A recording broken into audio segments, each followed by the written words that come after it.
Asin RT 6 biasa. oh entertainment Ada Osin Entertainment bareng Baut Mahesa.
Yuk kita putar sekali lagi.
kempling, kok kempleng. Rondo kempling. Alon-alon Karo wae. ngenteni bengi. Lah kok ngenteni bengi ngopo? Jaluk anak-anak. Santri pekok. Oh iya iya iya.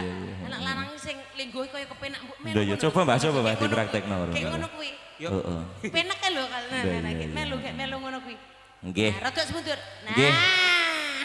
Nah nggih menika jan kaya Urip ki tanpa beban. kanca sak sekolahan. Tos dulu ya. Aduh. Sing rada seru gek nggon bathuk kudune. Dadi kira-kira ketek temonjo. Anyar ya. Wah, lah ya ning ya mokal nek kitan kira iso menandakan kitane ning ndi ngono kira lenggahe kaya di novel ini kitanya di Bong Supit Suryono kuwi jos. Nek lenggahe ora pati cetha ngono kuwi iki orane Bong Supit. Lho, tonggine Pak Es Lah digojek.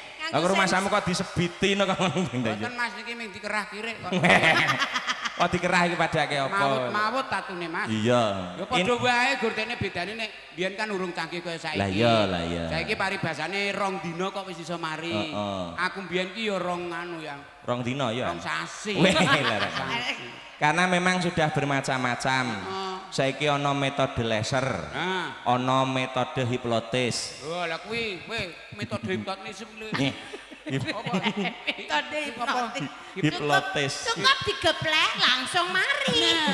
Ora ngapa-ngapa kok langsung mari iki ya ngopo to? Wingi hipnotis kelalen ilang barang-barang. Nek kae kapusan. Aku wingi ya tau dihipnotis ilang. Wah, kok iso? Tresnaku ilang. Niku ora mergo hipnotis nek iki. Terus iki ya ana pamundhut sing dikersake. Request lagu satu lanange jagat. Lanange jagat dadi kaya Arjuna. Sah. Kalih lagonipun sabar. Ya. Sabar sik kowe sabar. Lah iya. Wingi.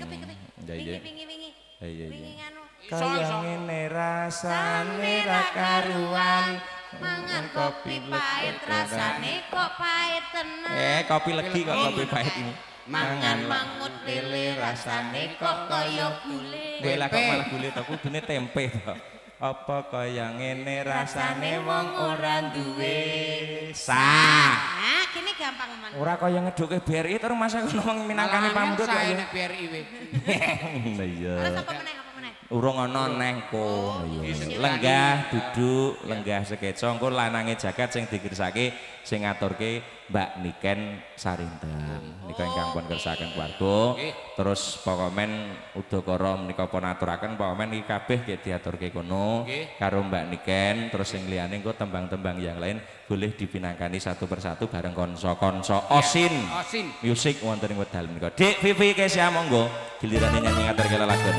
Kinario Bang Libur Satare. Timbang susah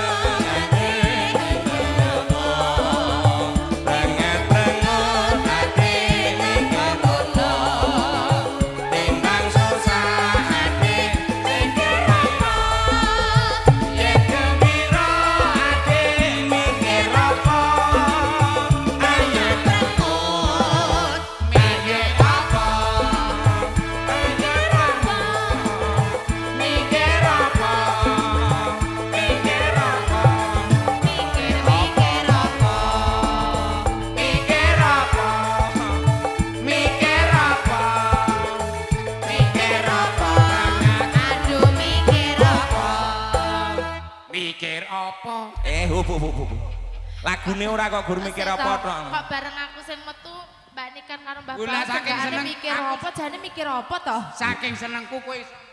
Lah iya. Maksudnya bareng Dek Vivi sing sing tak katene iki Vivi. Vivi. FIV dibaca Wiwi. wah angel. Ora kapan-kapan Vivi. Di monoe nang ejan VIV ngono sing maca kono FIF. Wah iya gek urung tok soki to Kang. Lah iya. Iki diaturke matur nuwun Dik Vivi. Pamundhut karo menantaken iki ya diaturke siji mbaka siji. Ana sing ngersake bukit berbunga. Bukit berbunga. Ana sing ngersake bukit berbintang. Anu bukit atuk Bukit Teletubbies. Bukit teletabis. Anu bukit berbunga kok bukit berbintang iki siji mboko siji diaturke. Tunggal pokok setunggal kula tak ngaturke bukit berbunga riyen ya Mas. Sing ngaturke tembang rada sak ndono ora apa-apa ning tengah-tengah ora jero, engko nek jero anggere iso nglangi engko nek ora diuncali ban. Ayo kena aman to iki. Aman, nek ora aman diundangke Pak Pol PP ya.